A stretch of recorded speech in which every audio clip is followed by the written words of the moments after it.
TVN देखण वाले समुचे दर्शकों नूं दविंदर सिंह बैनीपाल वालों प्यार अते सत्कार सहित सत श्री अकाल।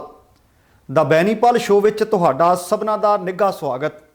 आओ दोस्तों, सब तो पहलां संखेप दे विच ओह कुछ खबरां तुहाडे नाल साझीआं करां जिन्हां नूं आधार बना के जिन्हां ते विस्तार सहित चर्चा की जानी है। अमरीका विच जॉर्ज फ्लॉयड के कतल के दोष विच एक साबका पुलिस अफसर नूं सुनाई गई सज़ा। राष्ट्रपति के काफले कारण एक बीमार औरत की हुई मौत। पुलिस ने निभाया औलाद का फर्ज। CBI अदालत वालों ठाकुर दलीप सिंह विरुद्ध गैर जमानती वारंट जारी। गोल्डन हट ढाबा के मालक राणा नूं समर्थन देने वास्ते पहुंचे अकाली लीडर। सुखबीर तो सिट ने लगभग 4 घंटे तक की पुछगिछ। कैप्टन तो बाद नवजोत सिद्धू ने हुण DGP नूं घेरिया अते किसान अंदोलन के लेखे 2 होर किसानां दीयां लगियां जाना। दोस्तों, ये कुछ खबरां ने, इन्हां नूं आधार बनावांगे। इहदे तो पहलां इधर नूं वधीए। आप सबनां नूं बेनती है कि जेकर हाले तक तुसीं अपना ये चैनल सबसक्राइब नहीं किया तो कृपा करके सबसक्राइब करके नोटिफिकेशन वाली घंटी जरूर दब लैनी। तुहाडे दिलों धन्नवादी होवांगे। ते आओ हुण आपां खबरां दे विस्तार वल वधीए। आप अक्सर कहने हैं कि असी 84 का इंसाफ अज तक लैना है, मंग रहे हैं तो मिलिया नहीं। बरगाड़ी दे विच आपां आखीए, बाइबल कलाकांड आखीए, जिहड़ा मर्जी आखीए, गल इंसाफ की चलती है।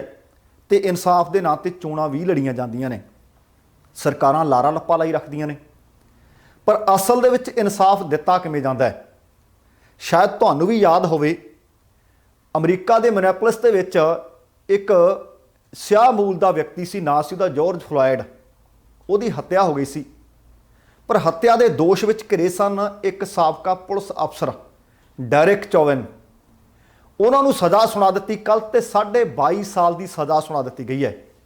जानकारी के अनुसार फ्लॉयड के वलों पैरवी कर रहे वकील अदालत कोलों 30 साल की सज़ा दिते जाने की मंग कर रहे सन। सज़ा दिते जाने वाले मानयोग जज ने कहा कि मैं जी ये सज़ा देने जा रहा हैं, ये भावनावां ते आधारित नहीं, कानून ते आधारित है। इस दे नाल ही फ्लॉयड के परिवार की जी पीड़ है उन्होंने मैं महसूस कर रहा है, ये ना सहणयोग है, काबिले बर्दाश्त नहीं। याद रहे कि अमरीका दे विच बीते बरे 25 अप्रैल नूं कुछ पुलिस अफसर सन, उन्होंने जॉर्ज फ्लॉयड नूं गिरफ्तार किया।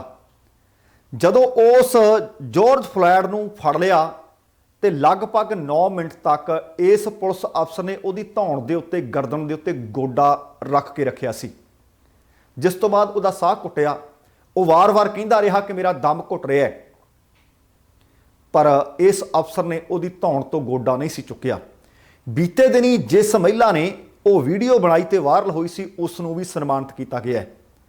इस घटना तो बाद पहलां अमरीका विच ते फिर लगभग समुचे ग्लोब के उत्ते नस्ली भेदभाव नूं लैके तिखा अंदोलन शुरू होया सी, ब्लैक लाइव्स मैटर।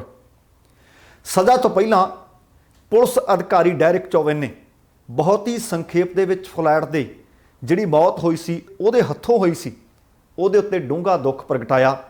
फ्लॉयड के परिवार दे नाल अपनी संवेदना प्रगट की, हमदर्दी प्रगट की। मिनेसोटा के अटॉर्नी जनरल मैथ्यू फ्रैंक ने अदालत में आख्या कि डेरिक चौवेन ने अपने अधिकारों की दुरवरतों की, फ्लॉयड नूं आखिरकार मार मुकाया। उन्हें पूरे पुलिस विभाग नूं बदनाम किया। जानकारी मुताबक मिनेसोटा विच किसी पुलिस अधिकारी नूं दित्ती जाने वाली यह सब तो लंबी सज़ा दी गई है। सज़ा दिते जाने तो बाद इस साबका पुलिस अफसर नूं तुरंत जेल भेज दिता गया। हालांकि जॉर्ज फ्लॉयड के परिवार वाले इस सज़ा तो खुश नहीं जापे, वो नाराज़ सन, क्योंकि वकीलों ने इस अपराध लई डेरिक चौवेन नूं 30 साल की सज़ा देने की मंग की सी। ते नाल ही यह भी पता लग्या कि जेकर जेल दे विच इस साबका पुलिस अफसर का वरताओ चंगा रहा तो इस 45 वरियां दे पुलिस अफसर नूं अपनी 2/3 सज़ा पूरी करने तो बाद तकरीबन कहण दा भाव 15 साल जेल विच बिताउण तो बाद पैरोल मिल सकेगी। मिनेपोलिस प्रदर्शन की आगू सी नेकमा लेवी आर्मस्ट्रॉन्ग ने भी कहा कि सिर्फ सज़ा की मियाद ज़्यादा होना ही काफ़ी नहीं होंदा, पर यह देखो कि सज़ा कितनी छेती मुकदमा चला के दे दी गई।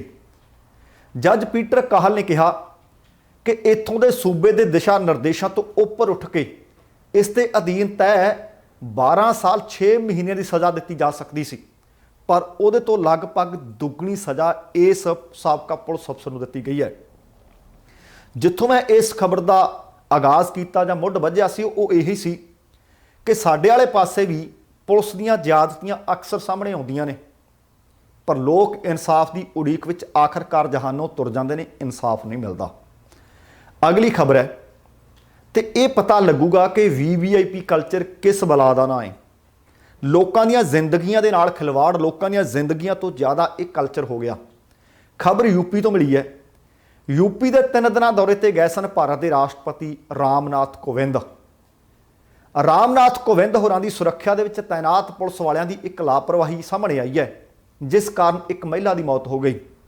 ਯੂਪੀ ਸਰਕਾਰ ਨੇ ਕਾਨਪੁਰ ਸ਼ਹਿਰ ਦੇ ਵਿੱਚ ਗੰਭੀਰ ਰੂਪ ਨਾਲ ਬਿਮਾਰ ਇਹ ਮਹਿਲਾ ਵੰਦਨਾ ਮਿਸ਼ਰਾ ਦੀ ਮੌਤ ਤੇ ਮੁਆਫੀ ਵੀ ਮੰਗੀ ਹੈ। ਅਸਲ ਦੇ ਵਿੱਚ ਰਾਸ਼ਟਰਪਤੀ ਦੇ ਕਾਨਪੁਰ ਯਾਤਰਾ ਦੌਰਾਨ ਬੀਤੇ ਸ਼ੁੱਕਰਵਾਰ ਦੀ ਰਾਤ ਇਸ ਮਹਿਲਾ ਨੂੰ ਉਹਦਾ ਪਰਿਵਾਰ ਕਥਿਤ ਤੌਰ ਤੇ ਹਸਪਤਾਲ ਵਾਸਤੇ ਲੈ ਕੇ ਜਾ ਰਿਹਾ ਸੀ, ਪਰ ਆਵਾਜਾਈ ਕਿਉਂਕਿ VIP ਕਲਚਰ ਰਾਸ਼ਟਰਪਤੀ ਸਾਹਿਬ ਲੰਘ ਰਹੇ ਸਨ, ਆਵਾਜਾਈ ਰੋਕ ਲਈ ਗਈ। ਇਸ ਵਜ੍ਹਾ ਨਾਲ ਇਹ ਮਹਿਲਾ ਸਮੇਂ ਸਿਰ ਹਸਪਤਾਲ ਨਾ ਪੁੱਜ ਸਕੀ। ਮਰਨ ਵਾਲੀ ਮਹਿਲਾ 50 ਕੁ ਵਰ੍ਹਿਆਂ ਦੀ ਸੀ ਤੇ ਨਾਂ ਵੰਦਨਾ ਮਿਸ਼ਰਾ।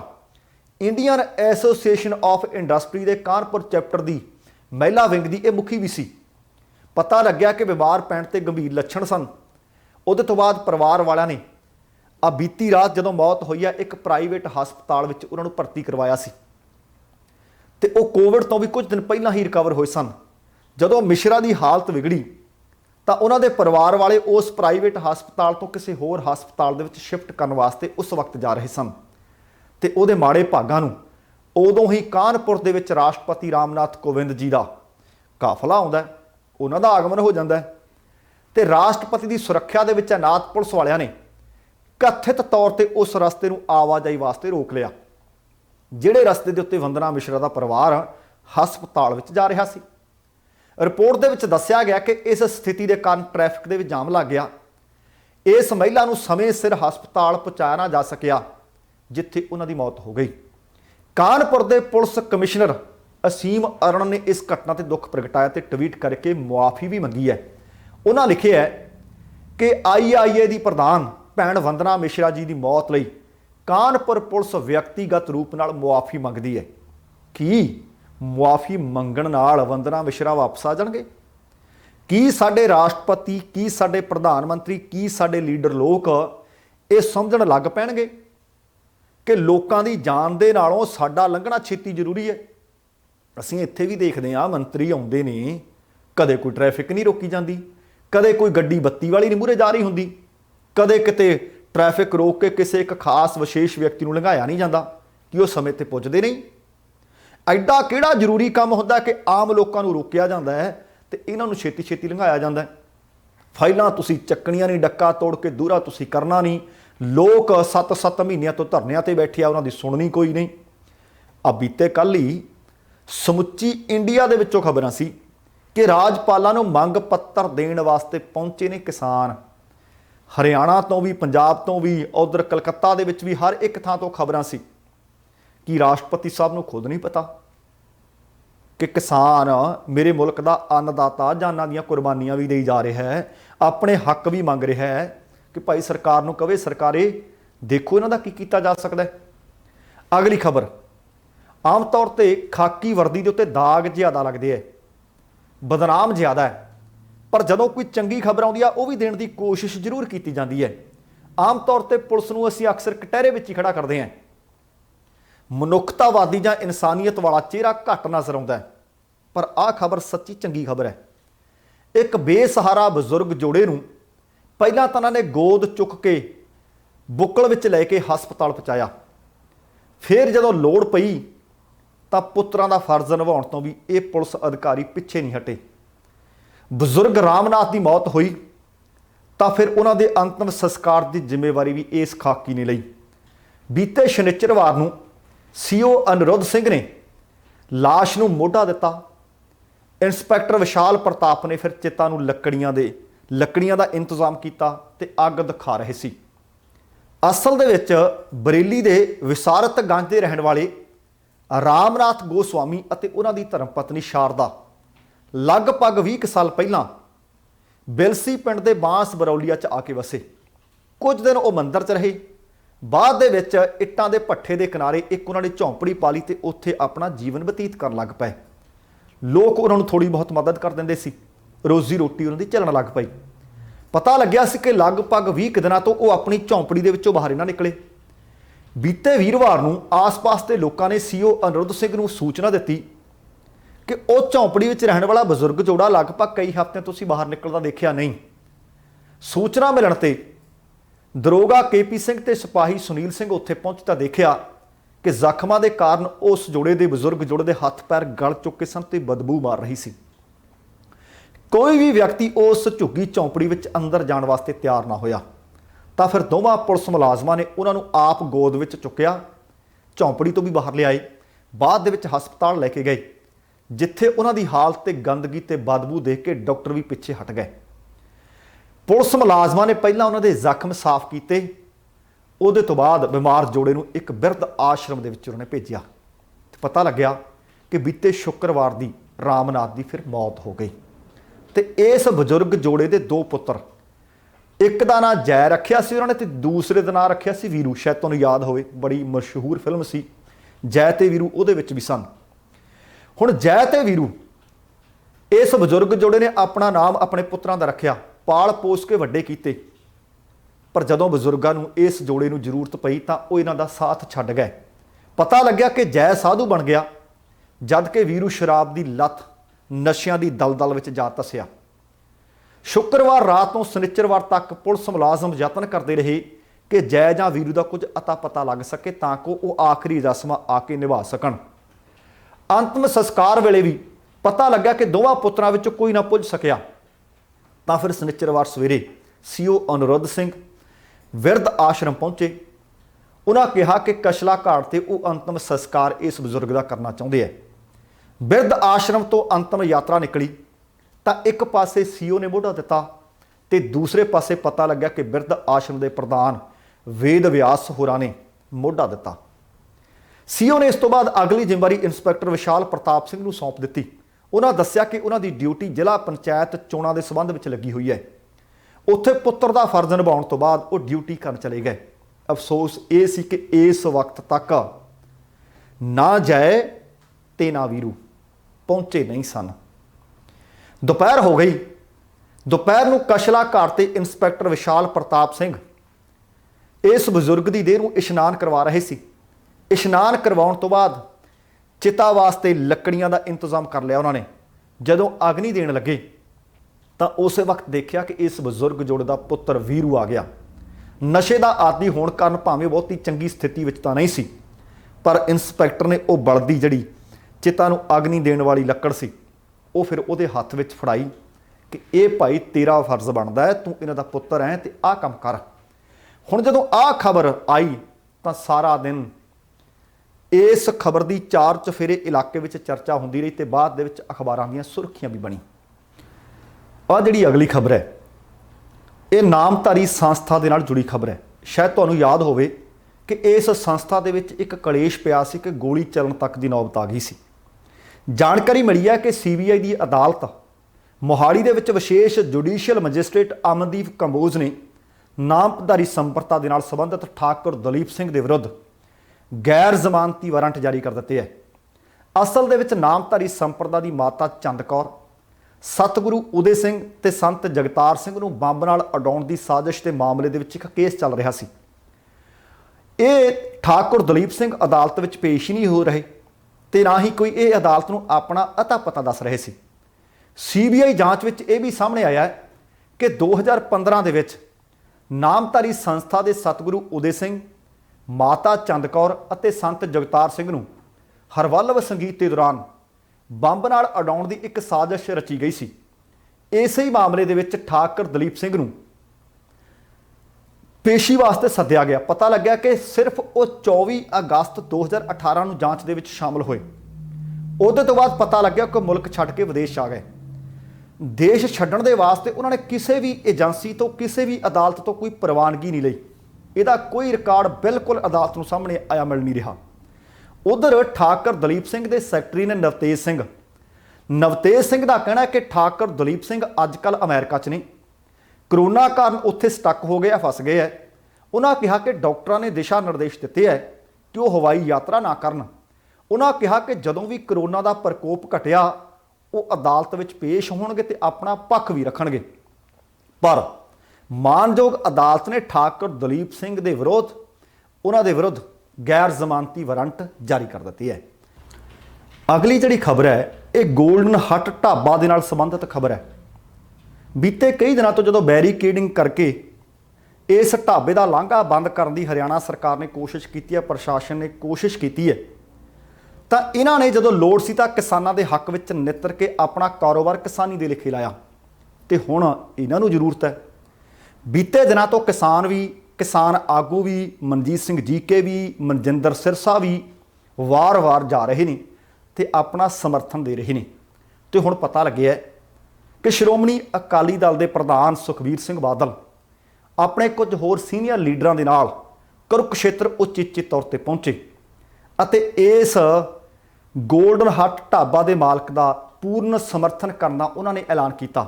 ਉਹਨਾਂ ਨੇ ਆਖਿਆ ਕਿ ਰਾਣਾ ਜੀ ਇੱਕ ਅਜਿਹੇ ਇਨਸਾਨ ਨੇ ਜੋ ਲੋਕਾਂ ਦੀ ਭਲਾਈ ਅਤੇ ਕਿਸਾਨਾਂ ਦੇ ਸਮਰਥਨ ਦੇ ਵਿੱਚ ਲੰਬੇ ਸਮੇਂ ਤੋਂ ਸੇਵਾ ਕਰਦੇ ਆ ਰਹੇ ਨੇ। ਪਰ ਭਾਜਪਾ ਸਰਕਾਰ ਇਹਨਾਂ ਨੂੰ ਹੁਣ ਸਬਕ ਸਿਖਾਉਣਾ ਚਾਹੁੰਦੀ ਹੈ। ਭਾਜਪਾ ਸਰਕਾਰ ਦੇ ਅੱਖਾਂ ਵਿੱਚ ਰਾਣਾ ਜੀ ਉਹ ਕਹਿੰਦੇ ਰੜਕਣ ਲੱਗ ਪਏ ਆ। ਉਹਨਾਂ ਨੇ ਆਪਣੇ ਪ੍ਰਸ਼ਾਸਨ ਦਾ ਜ਼ੋਰ ਦਿਖਾਉਂਦੇ ਹੋਏ, ਜ਼ੋਰ ਲਾਉਂਦੇ ਹੋਏ ਇਹਨਾਂ ਦੇ ਢਾਬੇ ਦਾ ਰਸਤਾ ਪੱਕੇ ਤੌਰ ਤੇ ਬੈਰੀਕੇਡ ਲਾ ਕੇ ਬੰਦ ਕਰ ਦਿੱਤਾ ਹੈ। ਉਹਨਾਂ ਕਿਹਾ ਕਿ ਰਾਮ ਸਿੰਘ ਰਾਣਾ ਦੇ ਵੱਲੋਂ ਕਿਸਾਨਾਂ ਦੀ ਡਟ ਕੇ ਜੋ ਮਦਦ ਕੀਤੀ ਗਈ ਉਸੇ ਹੀ ਕਾਰਨ ਭਾਜਪਾ ਦੀ ਅਗਵਾਈ ਵਾਲੀ ਹਰਿਆਣਾ ਦੀ ਖੱਟੜ ਸਰਕਾਰ ਆਹ ਜਿਹੜੀ ਨਿੰਦਣਯੋਗ ਕਾਰਵਾਈ ਕਰ ਰਹੀ ਹੈ ਤੇ ਪੈਂਤੜੇ ਵਰਤ ਰਹੀ ਹੈ। ਸੁਖਬੀਰ ਸਿੰਘ ਬਾਦਲ ਨੇ ਕਿਹਾ ਕਿ ਸ਼੍ਰੋਮਣੀ ਅਕਾਲੀ ਦਲ ਉਹਨਾਂ ਦੇ ਨਾਲ ਖੜਾ ਹੈ ਅਤੇ ਇਨਸਾਫ ਦੀ ਇਸ ਜੰਗ ਦੇ ਵਿੱਚ ਹਰ ਪੱਖੋਂ ਇਹਨਾਂ ਦਾ ਸਾਥ ਦੇਵੇਗਾ। ਤੇ ਨਾਲ ਹੀ ਇਹ ਵੀ ਹੈ, ਬੀਤੇ ਕੁਝ ਨਾ ਤੋਂ ਕੁਝ ਇੱਕ ਵੀਡੀਓ ਗੋਲਡਨ ਹੱਟ ਢਾਬਾ ਦੇ ਮਾਲਕ ਰਾਣਾ ਜੀ ਦੇ ਸਾਹਮਣੇ ਆ ਰਹੇ ਨੇ। ਵਾਰ-ਵਾਰ ਉਹ ਕਿਸਾਨਾਂ ਦਾ, ਖਾਸ ਕਰਕੇ ਸਿੱਖ ਭਾਈਚਾਰੇ ਦਾ ਧੰਨਵਾਦ ਵੀ ਕਰ ਰਹੇ ਨੇ ਕਿ ਜੇ ਮੈਂ ਇਹਨਾਂ ਦੇ ਹੱਕ ਵਿੱਚ ਖੜਿਆ ਸੀ ਤਾਂ ਅੱਜ ਜਦੋਂ ਮੇਰੇ ਢਾਬੇ ਦਾ ਰਸਤਾ ਬੰਦ ਕੀਤਾ ਗਿਆ ਤਾਂ ਇਹ ਮੇਰੇ ਹੱਕ ਵਿੱਚ ਆ ਕੇ ਖੜ ਗਏ ਆ। ਤੇ ਮੈਂ ਵੀ ਤੁਹਾਨੂੰ ਅਪੀਲ ਕਰਨੀ ਚਾਹੁੰਦਾ, ਅਸੀਂ ਵੀ ਜਦੋਂ ਪੰਜਾਬ ਜਾਈਦਾ ਤਾਂ ਪੱਕੇ ਹੀ ਇੱਕ ਦੋ ਢਾਬੇ ਹੁੰਦੇ ਆ। ਕਈ ਵਾਰੀ ਤਾਂ ਅਸੀਂ ਕਹਿ ਦਿੰਦੇ ਆ ਤੇ ਜਾਂ ਫਿਰ ਕਾਰ ਦਾ ਡਰਾਈਵਰ ਹੀ ਉੱਥੇ ਜਾ ਕੇ ਰੋਕ ਲੈਂਦਾ। ਭਾਵੇਂ ਕੈਨੇਡਾ ਦੇ ਵਿੱਚੋਂ ਹਲੇ ਜਾਣਾ ਆਉਣਾ ਬੰਦ ਕੀਤਾ, ਪਰ ਇਹ ਸਦਾ ਇਸ ਤਰ੍ਹਾਂ ਦੇ ਦਿਨ ਨਹੀਂ ਰਹਿਣੇ। ਜੇ ਦਿਨ ਉਹ ਨਹੀਂ ਰਹੇ ਤਾਂ ਦਿਨ ਆ ਵੀ ਨਹੀਂ ਰਹਿਣੇ। ਬੇਨਤੀ ਇਹ ਹੈ ਕਿ ਜਦੋਂ ਹੁਣ ਪੰਜਾਬ ਜਾਵੋ ਜਾਂ ਪੰਜਾਬ ਤੋਂ ਫਿਰ ਵਿਦੇਸ਼ ਆਵੋ, ਰੁਕਣਾ ਤੇ ਹੁੰਦਾ ਹੀ ਹੈ, ਖਾਣਾ ਤੇ ਖਾਣਾ ਹੀ ਹੁੰਦਾ, ਪਰ ਗੋਲਡਨ ਹੱਟ ਢਾਬਾ ਮਨੋਂ ਨਾ ਵਿਸਾਰਿਓ। ਇਹ ਤੁਹਾਨੂੰ ਮੇਰੀ ਬੇਨਤੀ ਹੈ। ਅਗਲੀ ਖਬਰ ਹੈ, ਬੀਤੇ ਕਈ ਮਹੀਨਿਆਂ ਤੋਂ ਨਵਜੋਤ ਸਿੰਘ ਸਿੱਧੂ ਕੈਪਟਨ ਅਮਰਿੰਦਰ ਸਿੰਘ ਨੂੰ ਘੇਰਦੇ ਆ ਰਹੇ ਨੇ। ਤੁਹਾਨੂੰ ਪਤਾ ਹੈ ਕਿ ਕਲੇਸ਼ ਇਹਨਾਂ ਦੇ ਹਾਈ ਕਮਾਂਡ ਦੇ ਵਿੱਚ ਪਹੁੰਚਿਆ ਹੋਇਆ ਤੇ ਚਾਰਾਜੋਈ ਕੀਤੀ ਜਾ ਰਹੀ ਹੈ ਕਿ ਦੋਵਾਂ ਦੇ ਵਿੱਚ ਸੁਲ੍ਹਾ ਸਫਾਈ ਕਰਾ ਦਿੱਤੀ ਜਾਵੇ। ਹੁੰਦੀ ਹੈ ਨਹੀਂ ਹੁੰਦੀ, ਇਹ ਗੱਲ ਬਾਤ ਦੀ ਹੈ। ਪਰ ਅੱਜ ਕੈਪਟਨ ਅਮਰਿੰਦਰ ਸਿੰਘ ਦੀ ਬਜਾਏ ਪੰਜਾਬ ਦੇ ਪੁਲਿਸ ਮੁਖੀ ਨੂੰ ਘੇਰ ਲਿਆ ਨਵਜੋਤ ਸਿੰਘ ਸਿੱਧੂ ਹੋਰਾਂ ਨੇ। ਬੇਅਦਬੀ, ਨਸ਼ਾ, ਰੇਤ ਮਾਫੀਆ, ਆਹ ਕੁਝ ਗੱਲਾਂ ਨੇ ਜਿਹਦੇ ਵਾਸਤੇ ਨਵਜੋਤ ਸਿੰਘ ਸਿੱਧੂ ਅਕਸਰ ਟਵਿੱਟਰ ਤੇ ਧਮਾਕੇ ਕਰਦੇ ਰਹਿੰਦੀ ਹੈ। ਹੁਣ ਨਵਜੋਤ ਸਿੱਧੂ ਨੇ ਪੰਜਾਬ ਦੇ ਡੀਜੀਪੀ ਦਿਨਕਰ ਗੁਪਤਾ ਨੂੰ ਕੁਝ ਸਵਾਲ ਕੀਤੇ ਹੈ। ਉਹਨਾਂ ਨੇ ਦਿਨਕਰ ਗੁਪਤਾ ਤੋਂ ਪੁੱਛਿਆ ਹੈ ਕਿ ਤੁਸੀਂ ਵਿਕਰਮ ਮਜੀਠੀਆ ਦਾ ਕੀ ਕੀਤਾ ਹੈ। ਸਿੱਧੂ ਨੇ ਕਿਹਾ, ਦੱਸਿਓ ਤਾਂ ਸਹੀ ਕਿ ਉਹਨਾਂ ਦਾ ਕੀ ਬਣਿਆ। ਜਿਨ੍ਹਾਂ ਦੀ ਸ਼ਹਿ ਤੇ ਪੰਜਾਬ ਦੇ ਵਿੱਚ ਕੈਮੀਕਲ ਨਸ਼ਾ ਬਣਾਉਣ ਦੀ ਫੈਕਟਰੀ ਲੱਗੀ, ਜਿਨ੍ਹਾਂ ਨੇ ਲਾਲ ਬੱਤੀਆਂ ਵਾਲੀਆਂ ਗੱਡੀਆਂ ਵਿੱਚ ਨਸ਼ਾ ਵਿਕਵਾਇਆ। ਡੀਜੀਪੀ ਨੂੰ ਬੜੇ ਸਵਾਲ ਕੀਤੇ ਉਹਨਾਂ ਨੇ। ਡੀਜੀਪੀ ਨੂੰ ਸਵਾਲ ਕਰਦਿਆਂ ਨਵਜੋਤ ਸਿੱਧੂ ਨੇ ਆਖਿਆ ਕਿ ਮਾਨਯੋਗ ਉੱਚ ਅਦਾਲਤ ਦੇ ਵੱਲੋਂ ਸਰਕਾਰ ਨੂੰ ਭੇਜੀ ਗਈ ਸਪੈਸ਼ਲ ਟਾਸਕ ਫੋਰਸ ਦੀ ਰਿਪੋਰਟ ਵਿੱਚ ਦਰਜ ਵੱਡੇ ਮਗਰਮੱਛਾਂ ਦੇ ਉੱਪਰ ਦੱਸਿਓ ਤੁਸੀਂ ਕੀ ਕਾਰਵਾਈ ਕੀਤੀ। ਉਹ ਕਹਿੰਦੇ ਤਾਂ ਹੀ ਉਹ ਅੱਜ ਸਾਡੇ ਉੱਪਰ ਕੇਸ ਪਾਉਣ ਦੀਆਂ ਧਮਕੀਆਂ ਦੇ ਰਿਹਾ। ਚਿੱਟੇ ਦੇ ਤਸਕਰ ਮਚਾਉਣ ਸ਼ੋਰ, ਆਖਰ ਕਿੰਨਾ ਟਾਈਮ ਹੋਰ। ਇਹ ਕੁਝ ਸਵਾਲ ਉਹਨਾਂ ਨੇ ਟਵੀਟ ਕਰਕੇ ਕੀਤੇ ਹੈ। ਇਸ ਤੋਂ ਪਹਿਲਾਂ ਨਵਜੋਤ ਸਿੱਧੂ ਨੇ ਇੱਕ ਹੋਰ ਟਵੀਟ ਫਿਰ ਕੀਤਾ ਸੀ। ਉਸ ਟਵੀਟ ਦੇ ਵਿੱਚ ਮੁੜ ਬਰਗਾੜੀ ਕਾਂਡ ਬਾਰੇ ਮੁੱਖ ਮੰਤਰੀ ਕੈਪਟਨ ਅਮਰਿੰਦਰ ਸਿੰਘ ਅਤੇ ਬਾਦਲ ਪਰਿਵਾਰ ਤੇ ਉਹਨਾਂ ਨੇ ਹਮਲਾਵਰ ਰੁਖ ਅਪਣਾਇਆ ਸੀ। ਨਵੀਂ ਬਣੀ ਸਿੱਟ ਦੇ ਵੱਲੋਂ ਸਾਬਕਾ ਮੁੱਖ ਮੰਤਰੀ ਪ੍ਰਕਾਸ਼ ਸਿੰਘ ਬਾਦਲ ਨੂੰ ਤਰਬ ਕਰਨ ਨੂੰ ਸੁਖਬੀਰ ਬਾਦਲ ਵੱਲੋਂ ਸਿਆਸੀ ਸਟੰਟ ਆਖਣ ਤੋਂ ਭੜਕੇ ਨਵਜੋਤ ਸਿੰਘ ਸਿੱਧੂ ਨੇ ਬਗੈਰ ਕਿਸੇ ਦਾ ਨਾਮ ਲਿਆ ਕੈਪਟਨ ਅਤੇ ਬਾਦਲ ਪਰਿਵਾਰ ਨੂੰ ਕਟਹਿਰੇ ਵਿੱਚ ਖੜਾ ਕੀਤਾ ਹੈ। ਉਹਨਾਂ ਕਿਹਾ ਕਿ ਰਾਜਨੀਤਿਕ ਦਖਲ ਤਾਂ ਉਹ ਸੀ ਜਦੋਂ 2 ਸਾਲਾਂ ਤੱਕ ਤੁਹਾਡੇ ਰਾਜ ਵਿੱਚ ਕੁਝ ਨਾ ਹੋਇਆ ਅਤੇ ਨਾ ਹੀ ਅਗਲੇ 4.5 ਸਾਲਾਂ ਦੇ ਕਾਰਜਕਾਲ ਦੌਰਾਨ ਇਨਸਾਫ ਮਿਲਿਆ। ਨਾ ਉਹਨਾਂ ਦਾ ਕਿਸੇ ਨੇ ਨਹੀਂ ਲਿਆ, ਪਰ ਪਹਿਲੇ 2 ਸਾਲ ਲਗਭਗ ਕਿਹਨਾਂ ਦੇ ਰਾਜ ਦੇ ਸੀ? ਪ੍ਰਕਾਸ਼ ਸਿੰਘ ਬਾਦਲ ਦੇ। 4.5 ਸਾਲ ਕਿਹਦੇ ਰਾਜ ਦੇ ਹੈ? ਕੈਪਟਨ ਅਮਰਿੰਦਰ ਸਿੰਘ ਦੇ। ਬੇਅਦਬੀ ਘਟਨਾਵਾਂ ਨੂੰ ਪੰਜਾਬ ਦੀ ਰੂਹ ਅਤੇ ਹਮਲਾ ਦੱਸਿਆ ਉਹਨਾਂ ਨੇ। ਸਿੱਧੂ ਨੇ ਇਸ ਮਾਮਲੇ ਦੇ ਵਿੱਚ 6 ਸਾਲਾਂ ਤੱਕ ਵੀ ਇਨਸਾਫ ਨਾ ਹੋਣ ਨੂੰ ਇੱਕ ਵੱਡੀ ਨਲਾਇਕੀ, ਨਾਕਾਮਯਾਬੀ ਕਰਾਰ ਦਿੱਤਾ ਹੈ। ਤੇ ਅਗਲੀ ਖਬਰ ਵੀ ਲਗਭਗ ਇਸੇ ਹੀ ਖਬਰ ਦੇ ਵਿੱਚੋਂ ਨਿਕਲੀ ਖਬਰ ਹੈ। ਹਾਈ ਕੋਰਟ ਦੇ ਦਿਸ਼ਾ ਨਿਰਦੇਸ਼, ਪੰਜਾਬ ਸਰਕਾਰ ਨੇ ਨਵੀਂ ਸਿੱਟ ਬਣਾਈ ਕੋਟਕਪੂਰਾ ਗੋਲੀकांड ਦੀ ਮੁੜ ਜਾਂਚ। ਇਸ ਜਾਂਚ ਦੇ ਵਾਸਤੇ ADGP LK ਯਾਦਵ ਦੀ ਅਗਵਾਈ ਦੇ ਵਿੱਚ ਇੱਕ ਨਵੀਂ ਸਿੱਟ ਬਣੀ। ਨਵੀਂ ਸਿੱਟ ਦੇ ਵੱਲੋਂ ਗੋਲੀकांड ਵਾਪਰਨ ਦੇ ਵੇਲੇ ਗ੍ਰਹਿ ਮੰਤਰੀ ਸਨ ਸ਼੍ਰੋਮਣੀ ਅਕਾਲੀ ਦਲ ਦੇ ਮੌਜੂਦਾ ਪ੍ਰਧਾਨ ਸੁਖਬੀਰ ਸਿੰਘ ਬਾਦਲ, ਉਹਨਾਂ ਤੋਂ ਪੁੱਛਗਿੱਛ ਕੀਤੀ ਗਈ ਹੈ। ਇਹਦੇ ਤੋਂ ਪਹਿਲਾਂ ਤੁਹਾਨੂੰ ਯਾਦ ਹੋਣਾ ਕਿ 22 ਜੂਨ ਨੂੰ ਉਸ ਵਕਤ ਦੇ ਮੁੱਖ ਮੰਤਰੀ ਜਾਂ ਆਖਾਂ ਕਿ ਸਾਬਕਾ ਮੁੱਖ ਮੰਤਰੀ ਪ੍ਰਕਾਸ਼ ਸਿੰਘ ਬਾਦਲ ਤੋਂ ਪੁੱਛਗਿੱਛ ਕੀਤੀ ਗਈ ਸੀ ਲਗਭਗ 2.5 ਘੰਟਿਆਂ ਤੱਕ।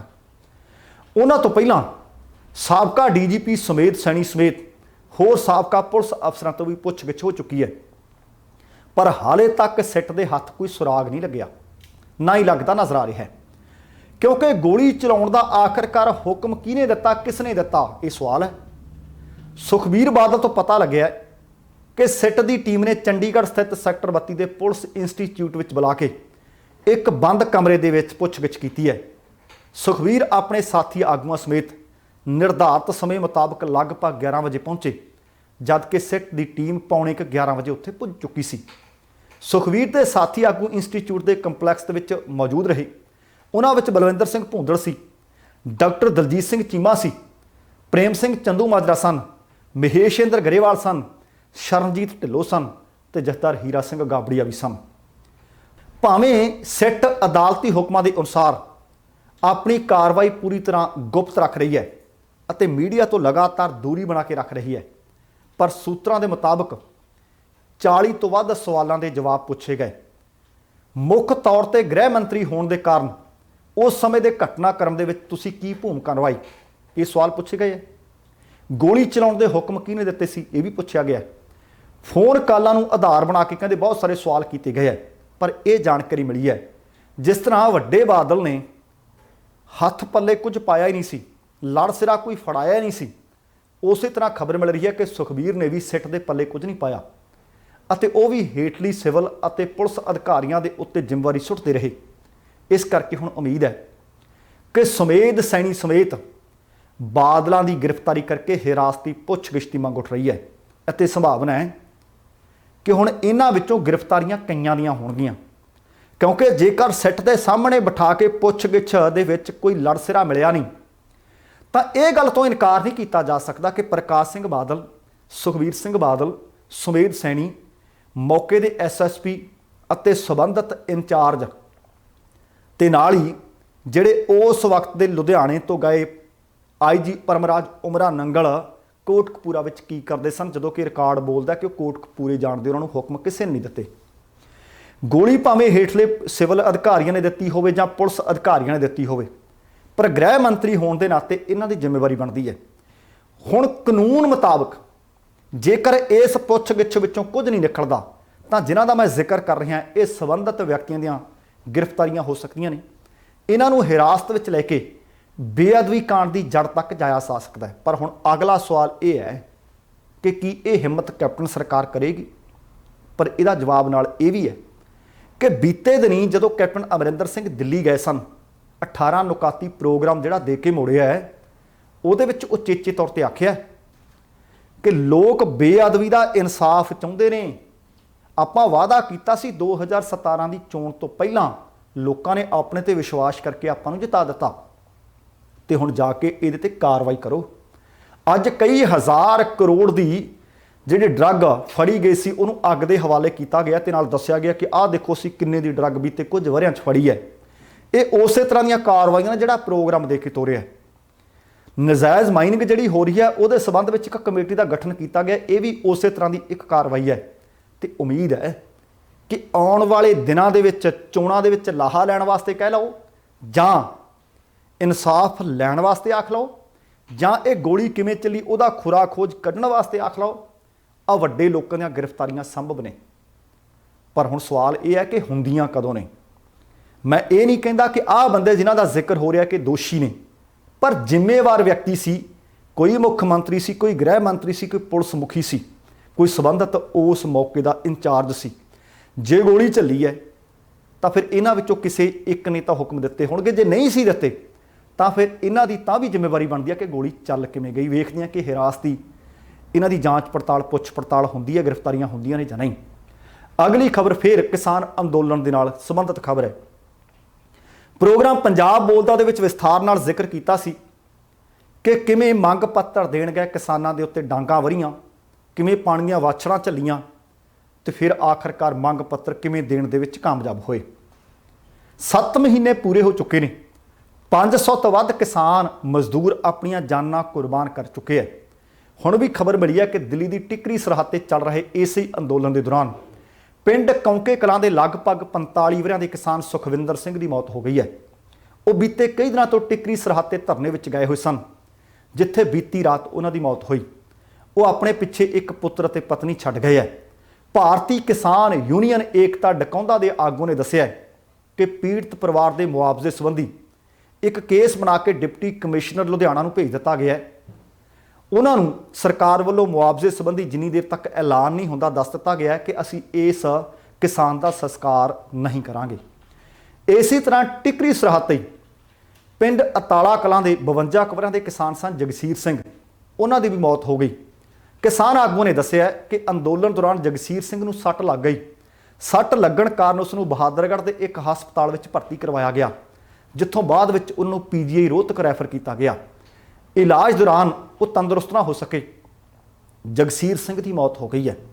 ਇਹ ਵੀ ਉਹਨਾਂ ਦੱਸਿਆ ਕਿ ਪਰਿਵਾਰ ਸਿਰ ਕਰੀਬ 5 ਲੱਖ ਰੁਪਏ ਦਾ ਕਰਜ਼ਾ ਹੈ। ਉਹਨਾਂ ਸਰਕਾਰ ਤੋਂ ਪੀੜਤ ਪਰਿਵਾਰ ਨੂੰ ਬਣਦਾ ਮੁਆਵਜ਼ਾ ਦੇਣ ਦੀ ਮੰਗ ਵੀ ਕੀਤੀ ਹੈ। ਜਿੰਨੀਆਂ ਵੀ ਜਾਨਾਂ ਹੁਣ ਤੱਕ ਇਸ ਸੰਘਰਸ਼ ਦੇ ਲੇਖੇ ਲੱਗੀਆਂ ਨੇ, ਅਸੀਂ ਉਹਨਾਂ ਨੂੰ ਸਲਾਮ ਸੈਲਿਊਟ ਕਰਦੇ ਹਾਂ ਅਤੇ ਪ੍ਰਮਾਤਮਾ ਦੇ ਚਰਨਾਂ ਦੇ ਵਿੱਚ ਅਰਦਾਸ ਬੇਨਤੀ ਕਰਦੇ ਹਾਂ ਕਿ ਵਿਛੜੀਆਂ ਰੂਹਾਂ ਨੂੰ ਪ੍ਰਮਾਤਮਾ ਆਪਣੇ ਚਰਨਾਂ ਵਿੱਚ ਨਿਵਾਸ ਦੇਵੇ ਅਤੇ ਪਰਿਵਾਰਾਂ ਨੂੰ ਭਾਣਾ ਮੰਨਣ ਦਾ ਬਲ ਬਖਸ਼ੇ। ਸਰਕਾਰ ਨੂੰ ਸੁਮੱਤ ਦੇਵੇ, ਇਹਨਾਂ ਦੀਆਂ ਮੰਗਾਂ ਪੂਰੀਆਂ ਕੀਤੀਆਂ ਜਾਣ ਤਾਂ ਕਿ ਕਿਸਾਨ ਆਪੋ ਆਪਣੇ ਘਰਾਂ ਨੂੰ ਵਾਪਸ ਪਰਤ ਸਕਣ। ਦੋਸਤੋ, ਇਹ ਸੀ ਅੱਜ ਦਾ ਆਪਣਾ ਪ੍ਰੋਗਰਾਮ। ਉਮੀਦ ਕਰ ਰਹੇ ਹਾਂ ਕਿ ਤੁਹਾਨੂੰ ਚੰਗਾ ਲੱਗਿਆ ਹੋਵੇਗਾ। ਜੇ ਸੱਚਮੁੱਚ ਚੰਗਾ ਲੱਗਿਆ ਤਾਂ ਕਿਰਪਾ ਕਰਕੇ ਲਾਈਕ ਵੀ ਕਰ ਦੇਣਾ ਤੇ ਸ਼ੇਅਰ ਵੀ ਕਰ ਦੇਣਾ। ਤੇ ਜੇਕਰ ਹਾਲੇ ਤੱਕ ਤੁਸੀਂ ਆਪਣੇ ਇਸ ਚੈਨਲ ਨੂੰ ਸਬਸਕ੍ਰਾਈਬ ਨਹੀਂ ਕੀਤਾ ਤਾਂ ਕਿਰਪਾ ਕਰਕੇ ਸਬਸਕ੍ਰਾਈਬ ਕਰਕੇ ਨੋਟੀਫਿਕੇਸ਼ਨ ਵਾਲੀ ਘੰਟੀ ਜ਼ਰੂਰ ਔਨ ਕਰ ਲੈਣੀ। ਤੁਹਾਡੇ ਦਿਲੋਂ ਧੰਨਵਾਦੀ ਹੋਵਾਂਗੇ। ਜਾਣ ਤੋਂ ਪਹਿਲਾਂ ਕਹਾਂਗਾ, ਜ਼ਿੰਦਗੀ ਜਿੰਦਾ ਦਿਲੀ ਦਾ ਨਾਮ ਹੈ। ਦਵਿੰਦਰ ਸਿੰਘ ਬੈਨੀਪਾਲ ਨੂੰ ਆਗਿਆ ਦਿਓ। ਸਤਿ ਸ਼੍ਰੀ ਅਕਾਲ ਤੇ ਰੱਬ ਰਾਖਾ।